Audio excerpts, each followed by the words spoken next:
My name is Kenny Washington, that's spelled K-E-N-I, Kenny Washington, and I'm Managing Director of Earth Solar Technologies in Indianapolis. We're quite concerned, vitally concerned actually, the sort of Richard Clark idea that our hair is on fire about the issue of global warming. I know it's not necessarily advised that companies take a moral position as they proceed on their trajectory of operations, but really our company was founded on the moral imperative of doing something about global warming, and we think there's nothing more critical and also no greater business opportunity, if you will, than addressing this issue. If we don't do this for future generations, we should rightfully be reviled. There's there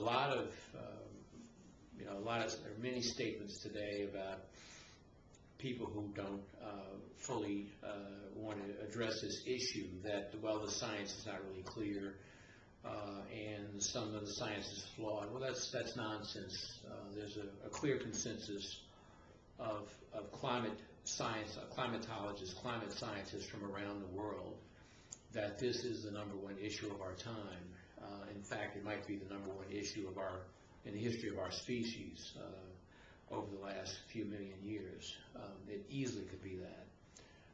And so we know that the legislation that's required in Congress, in the U.S. Congress, for climate change, to remediation, for cap and trade. Cap and trade, by the way, is important because it levels the playing field between consumers and producers of energy. If we as citizens buy solar energy systems, put them on our houses or on our businesses, we are investing in an emissions-free energy technology. Cap and trade requires that those other producers of energy, that is fossil fuel burning, coal burning, oil burning, nuclear, etc., that those producers also make the same investment that we're also making in solar. That is, it levels the playing field of investment between consumers who invest in solar and other kinds of energy producers, and more conventional and traditional kinds of energy technologies that are producing lots of emissions. It makes them account for those emissions in the same way that we are accounting for emissions when we buy a solar energy system.